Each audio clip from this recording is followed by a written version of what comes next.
The explosion shook the quiet neighborhood like a thunderclap. Windows rattled, alarms blared, and within seconds everyone rushed outside. Smoke billowed from Karen's perfect white chimney, thick, black, and angry. She stood in her driveway screaming, her hair half singed, shouting something about faulty firewood. But I knew exactly what had happened.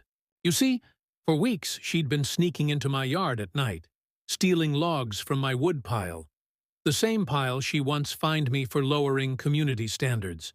Every time I replaced the missing firewood, more disappeared. So I stopped replacing it with regular logs. I got creative. Because in an HOA like ours, reason doesn't work with people like Karen. They only learn when things blow up in their face. Before we dive in, let me know where you're watching from and what time it is. And don't forget to subscribe for more insane HOA stories like this one. Before all the chaos and smoke, life in Maple Ridge Estates used to be quiet. Too quiet, actually. It's one of those HOA neighborhoods that looks like it came straight out of a magazine. White picket fences, manicured lawns, and neighbors who smile only when someone's watching. I moved here 8 years ago after my wife passed. I figured I could use some peace and maybe a place where the rules kept things simple. I was wrong. At first, I kept to myself. I worked from home as a freelance mechanical engineer, doing design work for local factories.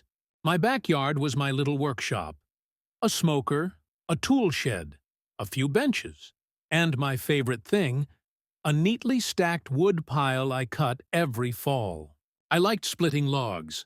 There's something honest about it. Unlike HOA board meetings, most of my neighbors were decent folks. The Millers next door always brought me pumpkin pie around Thanksgiving. Old Mr. Jenkins would wave every morning while watering his roses. It was peaceful. Until she moved in, Karen Whitmore. Blonde, mid-50s, always dressed like she was heading to court, even when she was just walking her dog. Within a month, she'd become HOA president. Nobody even remembered voting for her. But somehow she had the clipboard, the whistle, and the power. Karen loved 3 things: power, attention, and pretending she was saving the neighborhood from decline. She'd walk around with her little camera, snapping pictures of people's mailboxes, measuring grass height with a ruler, and sending out warning letters like she was a one-woman police force. The first time she showed up at my door, she smiled like a politician and handed me a paper. "Mr. Thompson," she said, "your woodpile violates community aesthetic standards. It's visible from the street." I blinked. "Karen, it's behind my shed." She tilted her head. "Well, from certain angles it disrupts the neighborhood symmetry." I almost laughed. "Symmetry, Karen? It's firewood, not modern art." She didn't laugh. "You'll need to relocate it within 10 days, or the HOA will issue a fine." Then she turned and walked off like a judge leaving a courtroom. I didn't move it. I just stacked it neater behind my fence. That should have been the end of it. But Karen never stops. When she feels ignored, she escalates. A week later, I came home from the grocery store and noticed something odd. My woodpile looked smaller. At first, I thought maybe my memory was off. I'm getting older, sure, but not that forgetful. So I counted the logs. I keep track, always have. About 20 pieces were missing.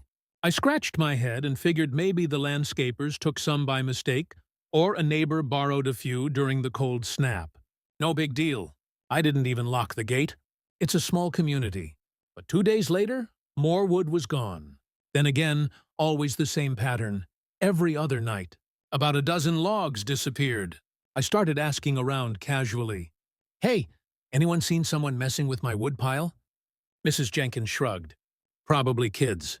You know, wintertime mischief." But no kid was lugging 40 LEBs of oak logs through the night. By the end of the week, I was losing patience. Not because of the firewood's value, but the nerve of someone trespassing on my property. I kept my yard spotless, followed every dumb HOA rule, paid my dues early, and someone was treating me like a free lumber supplier. So I set up a little test. I stacked the logs with small notches carved on the ends. A craftsman's trick. If any went missing, I'd know exactly which ones. Then I placed a small motion sensor light near the shed. That night, around 11:30 p.m., the light flicked on. I rushed to the back window, but saw only a shadow slipping through the gate, something shiny catching the moonlight. Too fast to identify. The next morning, sure enough, 4 marked logs were gone, and the grass near the gate was flattened by heels. High heels! Now, there aren't many women in Maple Ridge who go out in heels at midnight. In fact, there's only one I could think of, and she lived 2 doors down. Still, I wasn't ready to accuse anyone. Maybe she was out for a walk. Maybe it was coincidence. But the next day, I got another letter from the HOA. Dear Mr. Thompson, your outdoor wood storage continues to violate Section 3.2 of the HOA Code regarding fire hazards and visual appeal. If not remedied, further disciplinary action will be considered. President Karen Whitmore. I nearly choked on my coffee. The audacity. She was fining me for the same wood she'd been stealing. I called her number on the letterhead. No answer. So I drove by her house later that afternoon. And there, through her large front window, I saw it. My firewood. The same notches I carved, sitting neatly by her fireplace. I stood there in disbelief. She was burning my wood while threatening me for unsightly storage. I could have gone over right then, slammed on her door, and demanded she stop. But I didn't. Because I've learned something about people like Karen. Confrontation only feeds them. They thrive on drama and control. If you shout, they win. So instead I smiled to myself and said, "All right, Karen, you want my firewood? You can have it." That night I started thinking like an engineer again. I pulled out my old sketch pad, the one I hadn't used in years, and began drawing. I wasn't planning anything dangerous, just educational. I wanted Karen to feel the consequences of her actions, not just hear about them. I checked my workshop inventory, some hollow logs from a project left over, black powder from my 4th of July fireworks experiments, and a lot of creative frustration. For the first time in weeks, I actually slept well because I knew the next chapter in our little HOA drama was about to be explosive. I didn't sleep much the next few nights. Not because I was worried. It was excitement. The kind that crawls under your skin when you know you're on to something. I'd been planning the setup in my head like an engineer with a grudge and a sense of humor. But before I could pull the trigger, I needed solid proof, undeniable, irrefutable, camera-in-her-face evidence that Karen was the thief. So I went full surveillance mode. I bought 2 small outdoor security cameras, the kind with night vision and cloud backup, and mounted one above the tool shed, angled perfectly toward the wood pile. The other I hid in the gutter overlooking the backyard gate. They blended in perfectly. You'd have to be Sherlock Holmes to spot them. Then I waited. The first 2 nights, nothing. Just raccoons and a stray cat walking across the frame. But on the 3rd night at 12:14 a.m., the motion alert pinged on my phone. I opened the app and there she was. Karen, wearing her beige coat, scarf, and those same ridiculous heeled boots that had left prints by my fence. She walked straight into my yard, flashlight in hand, like she owned the place. I watched her on the screen, calm as could be, stacking my logs into a neat pile beside her. Then she whispered something to herself. The mic barely caught it. "He won't miss it. It's for the community anyway." I almost laughed out loud. The community, right? She loaded the logs into the back of her SUV, closed the hatch, brushed her hands together like a job well done, and strutted off into the night. The next morning, I brewed a pot of coffee, sat down, and watched the footage again just for the satisfaction. Frame by frame, it was perfect.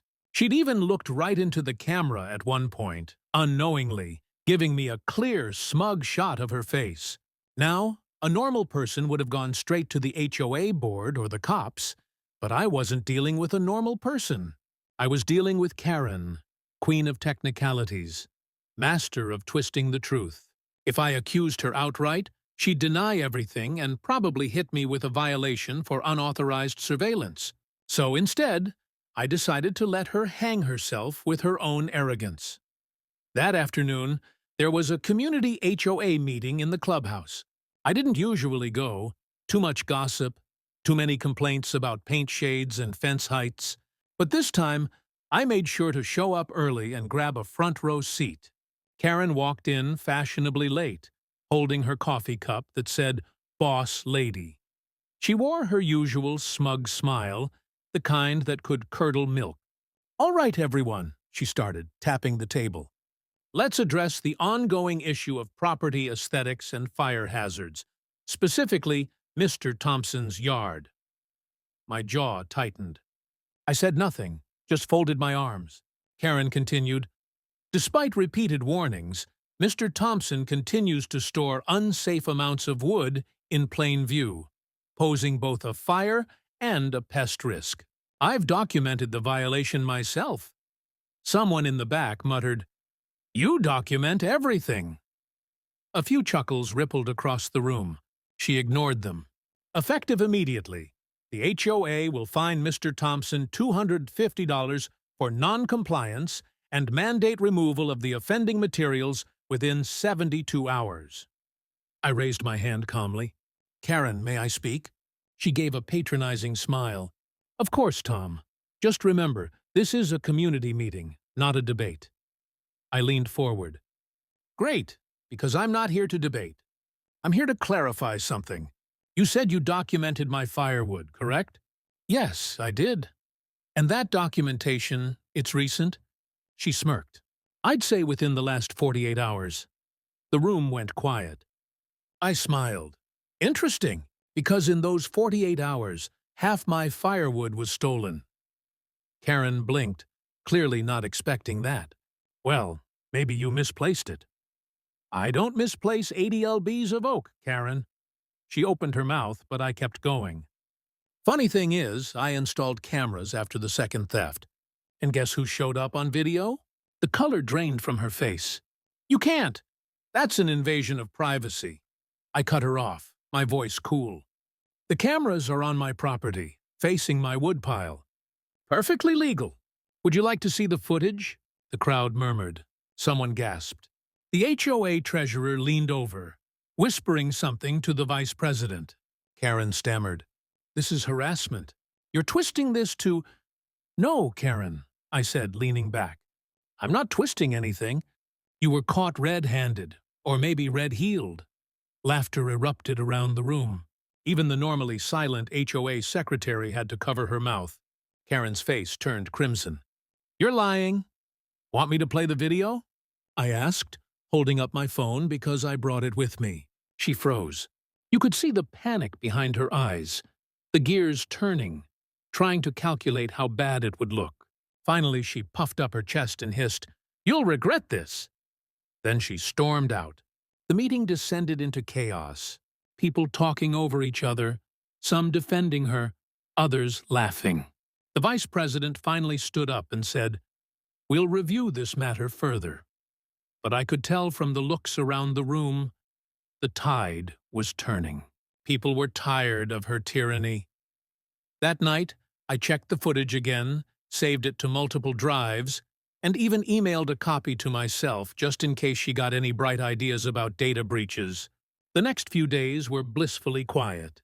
No letters, no warnings, no Karen marching past my house. For a moment, I thought maybe she'd learned her lesson. But Karen doesn't quit. She retaliates. 3 days later, I got a citation in the mail from the HOA for unauthorized security installations visible from the street. "My cameras." I laughed so hard I nearly spilled my coffee. She was doubling down. That's when I decided it was time to move to phase 2. The cameras had done their job. Now it was my turn to teach her the real lesson. I opened my workshop door, flipped on the light, and looked at the remaining pile of logs. A wicked grin spread across my face. "All right, Karen," I whispered. "Let's make your next fireplace a little more memorable." When you've spent 30 years as a mechanical engineer, you don't just see objects, you see possibilities. Every tool, every material, every bolt of wood has potential energy waiting to be directed. And after what Karen pulled, I was about to direct mine. Now, to be clear, I wasn't planning to hurt anyone. I wanted something poetic, poetic justice, something that would make Karen rethink her life choices every time she struck a match.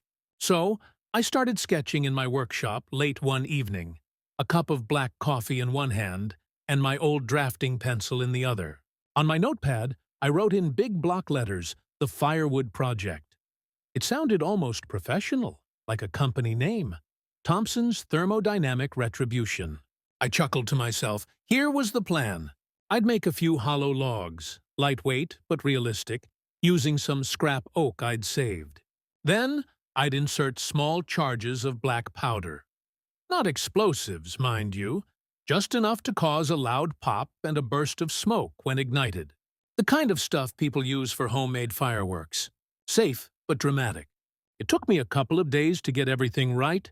I drilled out the cores with my lathe, carefully hollowing them halfway, then plugged the ends with bark pieces so they looked solid. The trick was subtlety. The log had to look identical to the others. I brushed them with ash to dull the color and stacked them right in the middle of the pile among the real wood. Each one was a masterpiece of petty revenge engineering. While I worked, I couldn't help narrating in my head like a YouTube DIY channel. Step 1, identify your Karen.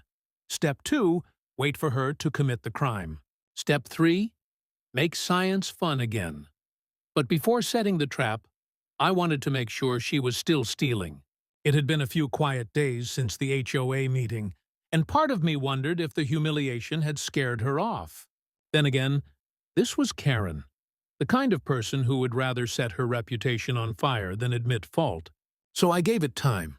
On the 5th night, I saw it. A faint flashlight beam cutting through the darkness of my backyard. I watched through the curtains, sipping whiskey, as the silhouette of Karen crept toward my woodpile once again. Her SUV idled by the curb, headlights off, trunk open. She still had the nerve, I whispered to myself. Atta girl, the camera caught everything. The same gloves, the same coat, the same self-satisfied smirk as she loaded my logs into her vehicle. And among those logs were my 3 hollow masterpieces. Once she drove off, I turned off the lights, leaned back in my chair, and exhaled slowly. The job was done. The fuse, metaphorically speaking, was set. The next morning, I went about my routine as usual. Coffee, email, reading the HOA bulletin that had arrived. Another gem full of reminder notices from Karen's desk. I couldn't help but laugh at the irony. Her name printed right above a paragraph about the importance of neighborly respect. Around noon, I decided to take a walk through the neighborhood. As I passed Karen's house, I saw her in the driveway chatting with one of her loyal followers, Mrs. Beasley, the HOA treasurer and self-proclaimed community moral compass. They were standing beside Karen's garage, sipping tea. Behind them, I noticed something new. A shiny steel log holder stacked high with firewood. My firewood. I recognized the exact cut pattern my saw left. A distinct angle that wasn't factory standard. I smiled politely as I walked by. "Morning, ladies," I said. Karen turned, her tone clipped and overly sweet. "Good afternoon, Tom. Lovely day, isn't it?" "Oh, perfect weather," I replied. "A bit windy, though. Wouldn't want anything flammable lying around." Her smile tightened. "Don't worry. I know how to handle fire." I bet you do, I thought. That night, I went to bed early. I wasn't expecting anything spectacular. Maybe a loud pop, some smoke, and a frantic Karen waving a broom. But what happened? Well, it was beyond even my imagination. It started around 8:45 p.m. I was watching a rerun of Mythbusters, fittingly enough, when a dull boom echoed through the distance. I turned down the volume, then another boom, louder this time, then silence, followed by the faint, unmistakable sound of someone screaming, "Oh my God!" I stepped out onto my porch and saw a plume of gray smoke rising above the row of houses. The smell of burnt ash drifted faintly through the air. A few neighbors were already gathering in the cul-de-sac, phones out, trying to see what happened. I kept my expression neutral as I walked toward the commotion. Karen's house stood out immediately.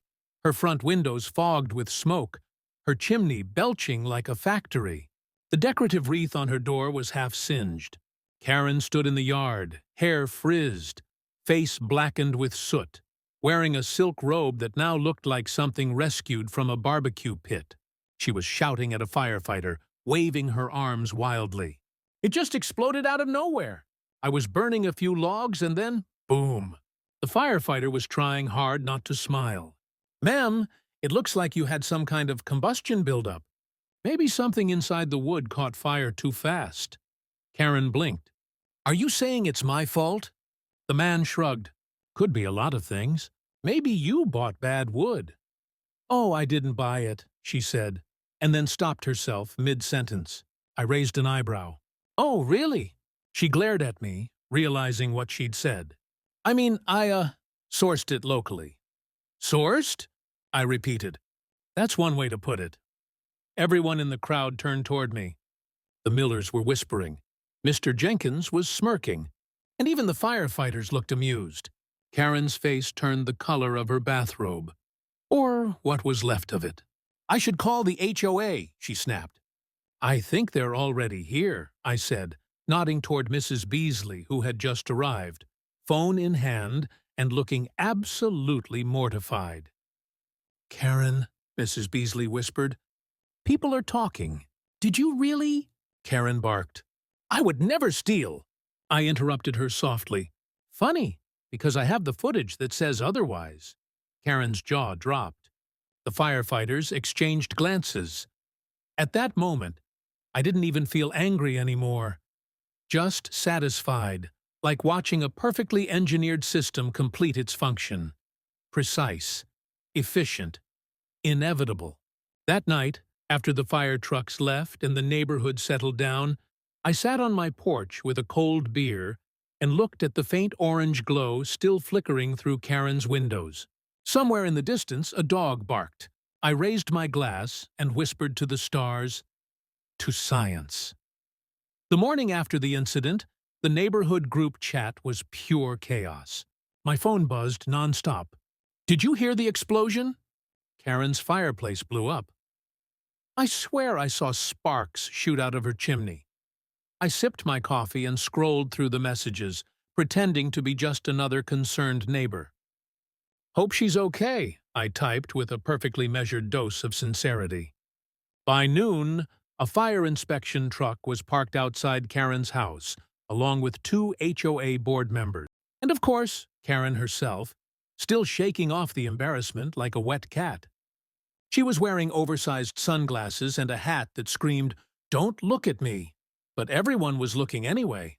I couldn't resist. I strolled over with my mug, casual as ever. "Morning, Karen," I said cheerfully. "Rough night." Her head snapped toward me like a turret locking on target. "This isn't funny, Tom. My fireplace exploded. It could have killed me." "Good thing it didn't," I replied evenly. "You should probably be careful about where you get your firewood." She flinched. "What's that supposed to mean?" "Oh, I don't know," I said with a half-smile. "Sometimes you think you're getting free wood, but it comes with surprises." The HOA treasurer, Mrs. Beasley, looked between us nervously. "Are you two implying something?" Karen turned to her, voice rising. "He's accusing me of something ridiculous. He's obsessed with me." That one made me laugh out loud. "Obsessed, Karen? You've been sneaking into my yard like it's a Black Friday sale." The inspector cleared his throat, interrupting. "All right, folks, let's stay focused. Mrs. Whitmore, I've examined the remnants of the firewood in your fireplace. It seems a few logs contained, well, some sort of reactive powder. Probably black powder residue." Karen gasped theatrically. "Black powder? You mean explosives?" The inspector frowned. "Not in a dangerous amount. Looked more like fireworks material. Small combustion.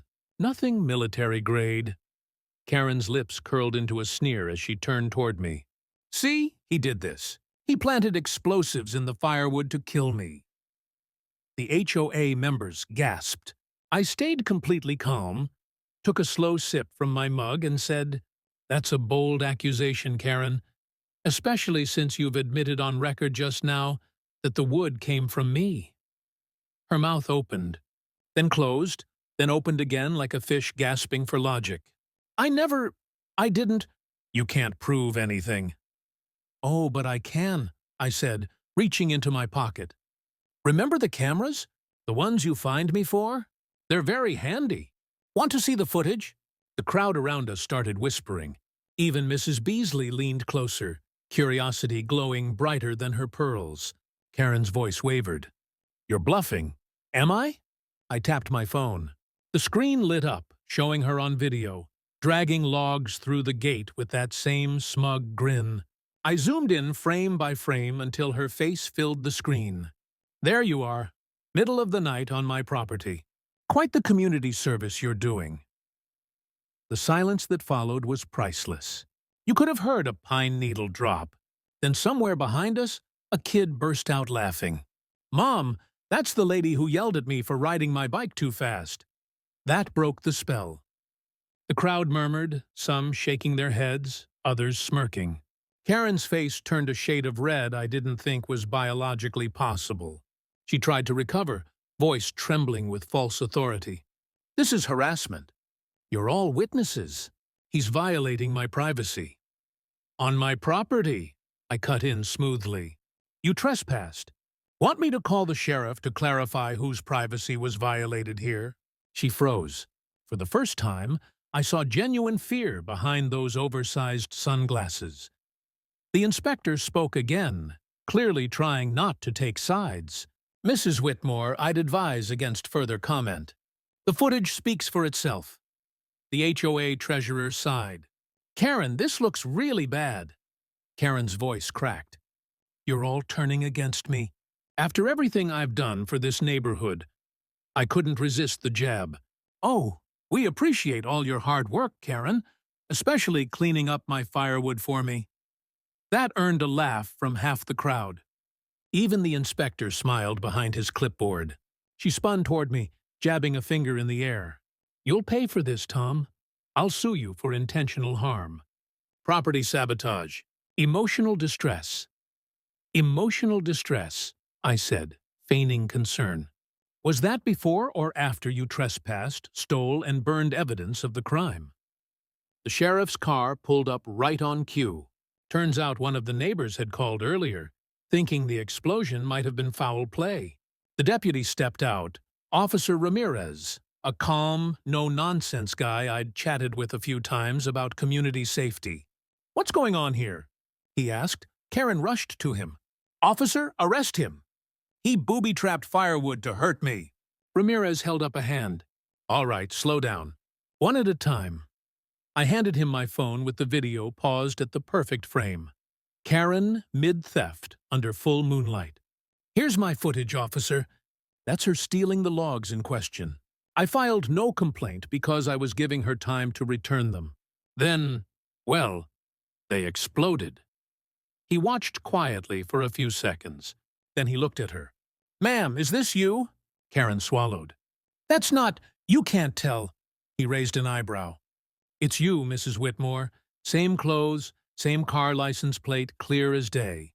This is trespassing and theft. The color drained from her face again. You're not actually... Ramirez sighed.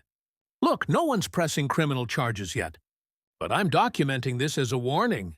Any further incidents and it becomes official. She spun toward me, desperate. You planned this.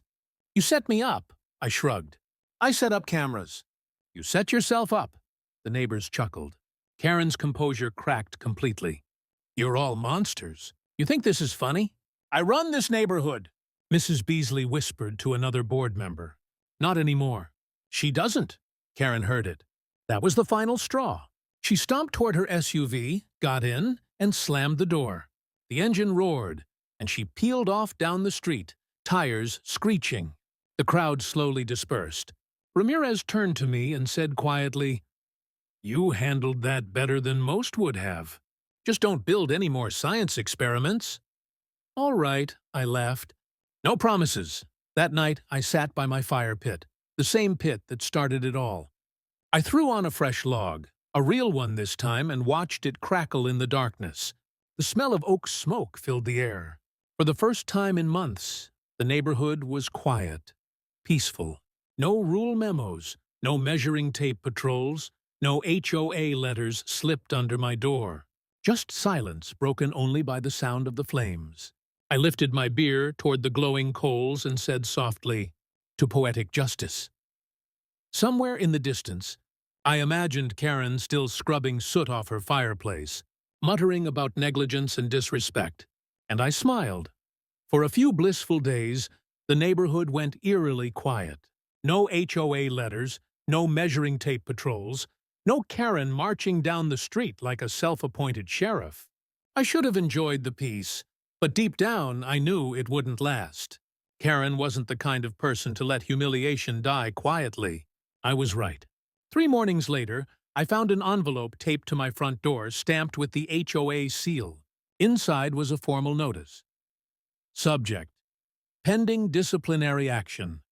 Mr. Thompson, you are hereby summoned to attend a special HOA hearing concerning your violation of community safety protocols, unauthorized security installations, and possible acts of endangerment. Failure to attend will result in fines and further legal review. Sincerely, President HOA Board, signed Karen Whitmore. I laughed out loud. The woman gets caught stealing and still finds a way to schedule a meeting. She was bold. I'll give her that. But if she wanted a showdown, I was more than ready. That evening, I gathered my evidence: camera footage, the inspection report from the fire marshal, and even a few printed screenshots from the neighborhood group chat showing people confirming the explosion came from her fireplace. By the time I finished, I had a folder thicker than a college thesis. The HOA meeting was set for Thursday night at the community clubhouse, the same beige room where Karen had humiliated me weeks ago. Fitting place for a reversal of fortune. When I arrived, the parking lot was full. Word had spread fast. People love drama, especially HOA drama. Even folks who usually skipped meetings were there, whispering excitedly like they'd come for a courtroom showdown. Karen sat at the head of the long table, chin raised, flanked by her loyalists, Mrs. Beasley, who looked like she wanted to sink into her chair, and 2 newer board members who wore matching expressions of regret. "Mr. Thompson," Karen said as I entered, her tone sharp, "please take a seat. We'll begin shortly." "Thank you, Madam President," I said with mock politeness, "though I'm surprised you're still calling yourself that." Her nostrils flared, but she kept her voice cool. "We'll see who keeps their title after tonight." The audience murmured. You could feel the tension buzzing in the air like static. Karen launched into her official statement, filled with words like reckless, malicious intent, and endangerment. She claimed my booby-trapped firewood caused a public safety hazard and that my cameras were an invasion of privacy. When she finished, she crossed her arms, satisfied. "Mr. Thompson," she said smugly, "you may now defend yourself if you can." I stood, buttoned my jacket, and smiled. "Thank you, Karen. I appreciate the dramatic build-up." A few chuckles rippled through the audience. I placed my folder on the table, flipped it open, and began slowly, deliberately. "First of all, let's review some facts. You claim I endangered the community. Yet, according to the fire inspector's report," I held up the document, "the explosion occurred inside your fireplace, using stolen materials from my property. Isn't that right?" Karen's lips tightened. "I never—" I tapped my phone, projecting a still frame from the video onto the TV in the room. Karen, under moonlight, loading my logs into her SUV. Gasps filled the room. "Oh, I think you did," I continued. "This video was recorded legally from my property. It clearly shows you trespassing, removing personal items." "And that's fake," she shouted, standing up. "It's not," I said calmly. "Officer Ramirez reviewed it himself. And you received an official warning. Or did you forget that part?" Her voice faltered. He misunderstood." "Misunderstood?" I raised an eyebrow. "Did he misunderstand your fireplace too?" Because I've got witness statements from 3 neighbors who saw the smoke billowing out of your chimney like Mount Vesuvius. Laughter erupted. Even Mrs. Beasley tried and failed to suppress a grin. Karen slammed her hand on the table. This is all part of your vendetta. You hate me because I enforce the rules. Karen, I said, voice low and steady. Nobody hates you because you enforce rules. They hate you because you make them up. That landed hard. A few people clapped. Someone even whistled. Her eyes darted around the room, searching for backup. You're all letting him get away with sabotage. He could have burned down my house. I spread my hands. Then maybe don't steal from people's yards. Basic physics. No fuel, no fire.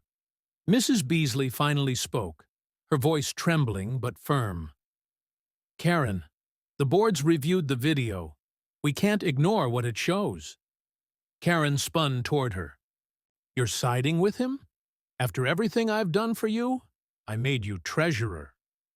Beasley sighed. You also fined me for having wind chimes. The room erupted in laughter again.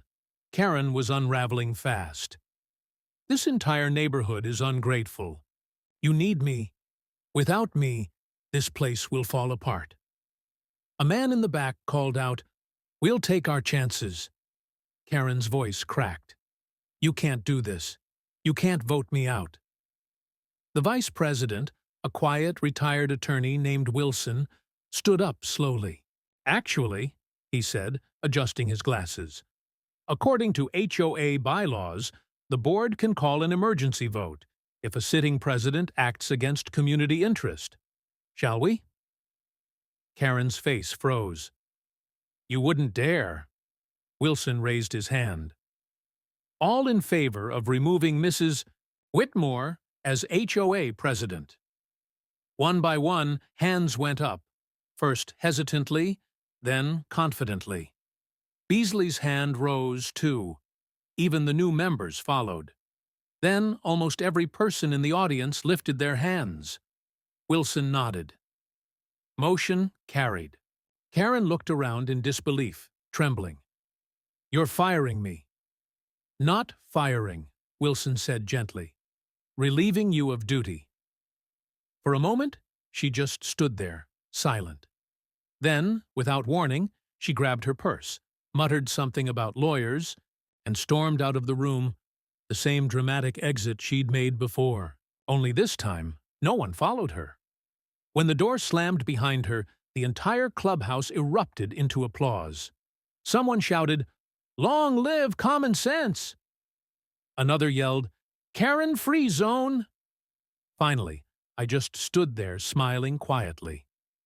It was over. After the meeting, several neighbors came up to thank me. The Millers brought cookies the next morning. Even old Mr. Jenkins stopped by and said, Well, son, that was one hell of a fireworks show in more ways than one. Within a week, the board announced new policies, fewer fines, more transparency, actual community votes. The neighborhood started to breathe again. People waved more, talked more, laughed more. Without Karen's shadow hanging over everyone, Maple Ridge felt like a neighborhood again, not a dictatorship. As for Karen, rumor had it she moved 2 towns over into another HOA. God help them. One night, as I sat by my fire pit again, the flames dancing softly in the dark, I thought about the irony of it all. Karen had always accused me of being a fire hazard, yet she was the one who nearly burned her reputation to ashes. I poked at the coals and chuckled. Guess karma burns hotter than oak. If you had told me a few months earlier that my prim, rule-obsessed neighbor, the self-proclaimed savior of Maple Ridge Estates, would one day be the most hated person in town, I'd have laughed. But after that fateful HOA meeting, Karen's empire of control collapsed faster than her fireplace. It started small. The morning after the vote, her usual HOA emails stopped arriving. No more reminder notices about recycling bins, No more community decor guidelines. It was eerie, like waking up in a town that had been freed from dictatorship overnight. For a brief, glorious moment, everyone just exhaled. But Karen didn't take her dethronement quietly.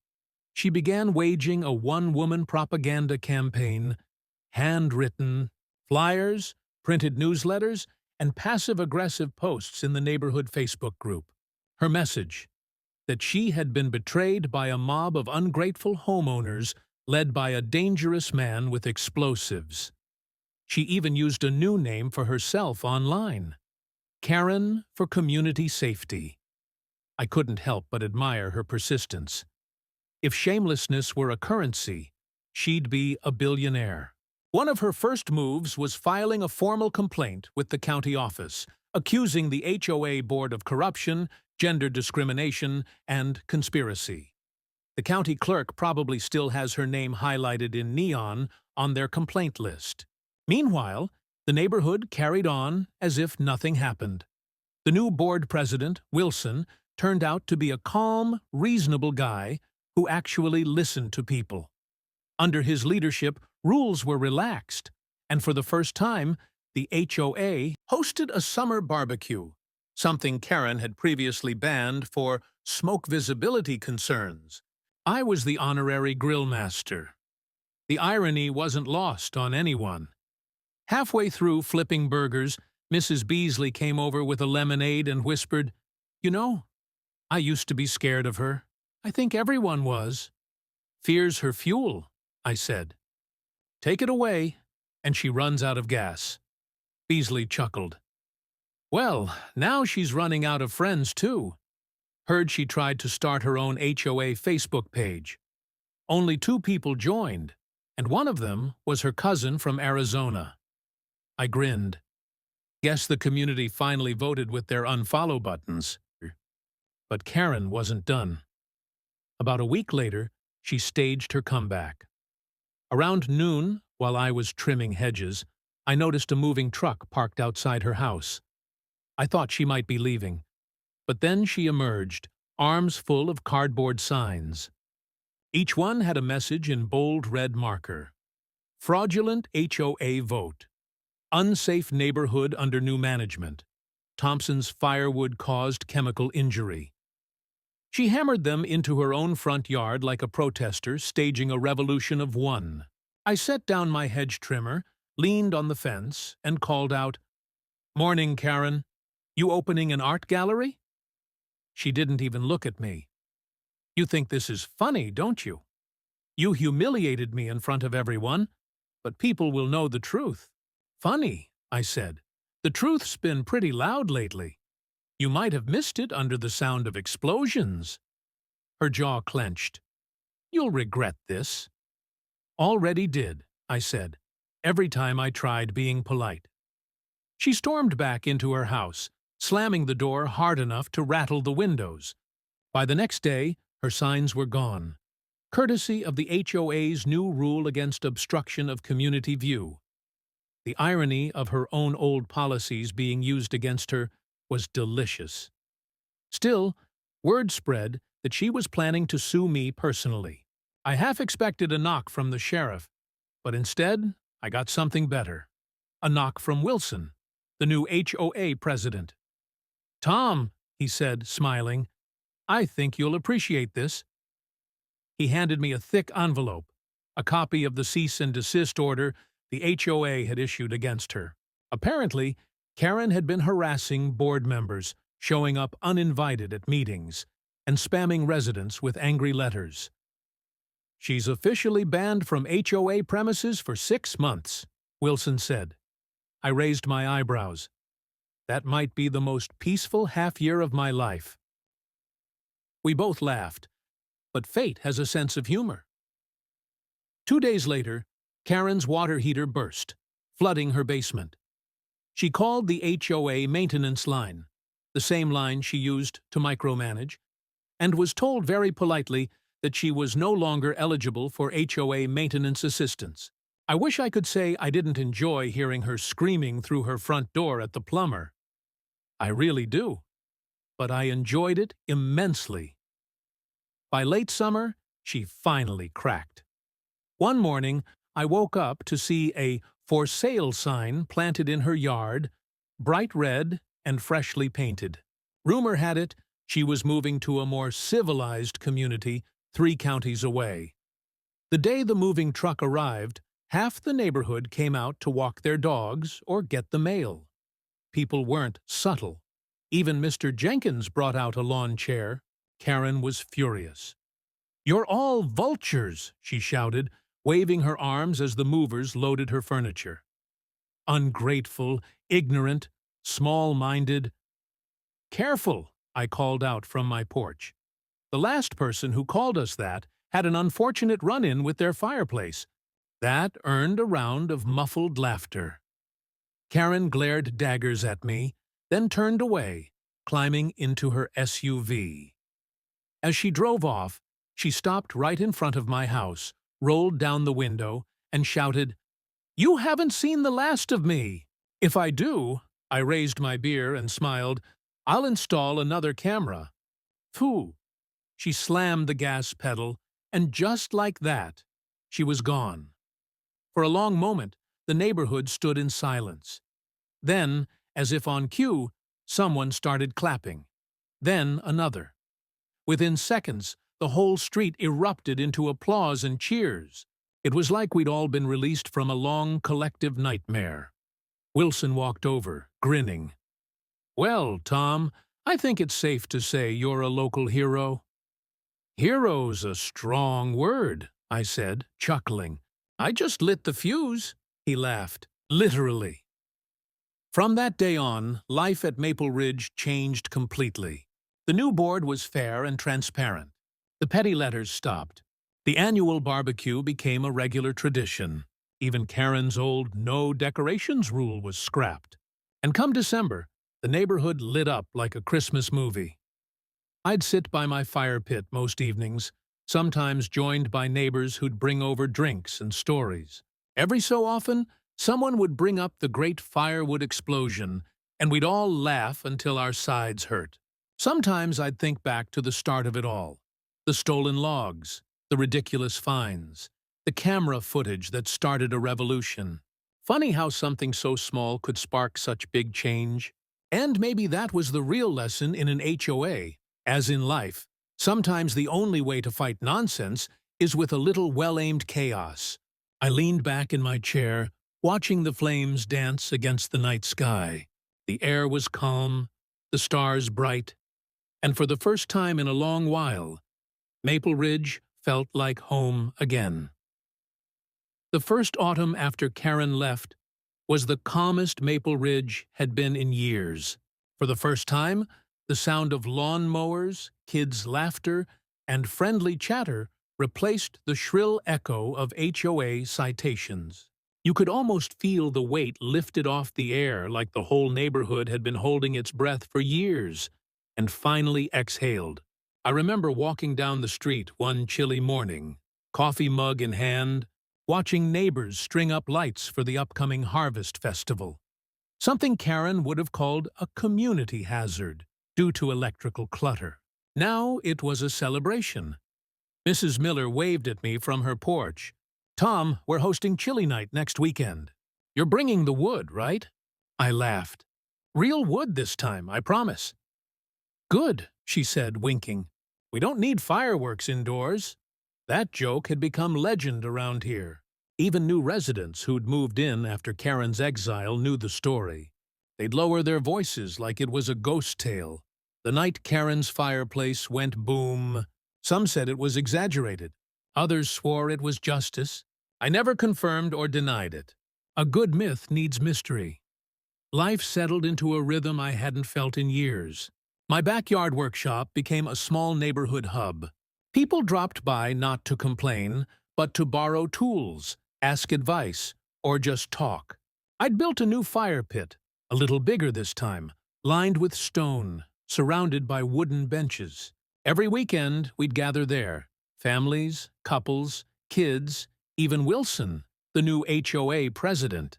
We'd roast marshmallows, grill steaks, swap stories, and every once in a while, Someone would glance toward the old corner lot where Karen's house used to stand. After she left, it sat empty for months. Realtors came and went. Buyers would tour the place, then leave shaking their heads. Some said it was overpriced, others said it had bad energy. Eventually, a retired couple bought it. Sweet people. They planted flowers out front and even hosted a welcome brunch for the whole block. When I walked up their driveway with a basket of firewood, yes, regular wood, the husband smiled. "You're the guy from the story, huh?" "Depends which version you heard," I said. He chuckled.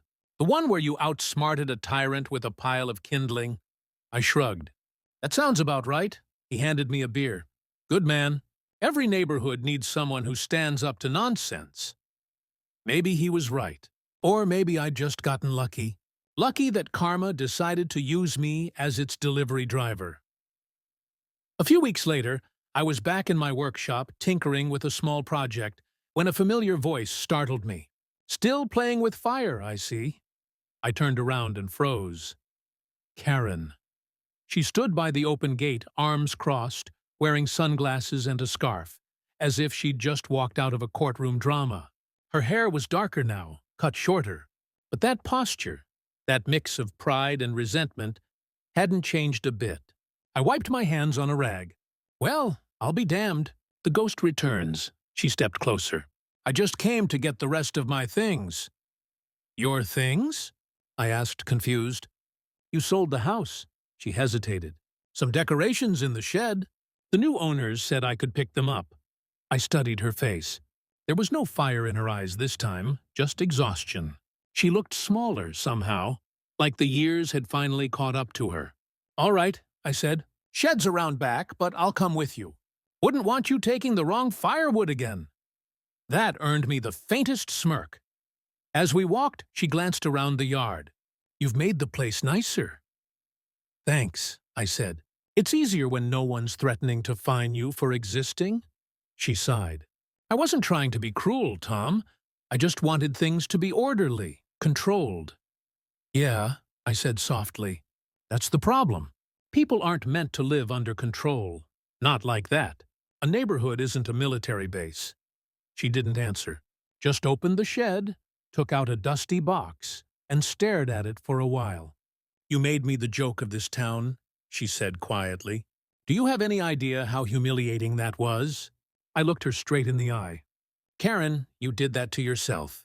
I just held up the mirror." For a moment, she looked like she wanted to argue. Then her shoulders dropped, and she nodded slowly. "Maybe you're right." When she turned to leave, she paused at the gate. "You know, they call me HOA Karen online now. Someone even made a meme." "Internet's undefeated," I said with a small grin. She didn't smile back. "Take care, Tom." And just like that, she walked away. No threats, no yelling, no fanfare. For the first time, Karen left quietly. I stood there for a long while staring at the empty street. The wind rustled through the trees, carrying the faint scent of pine and ash. I couldn't help but feel something. Not pity exactly, more like closure.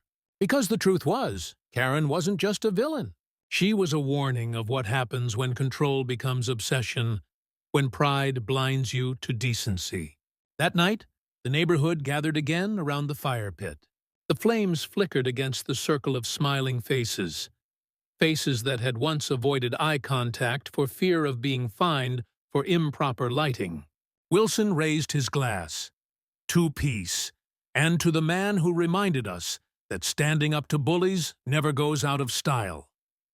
Everyone cheered. Someone shouted, "To Tom and the great Firewood incident."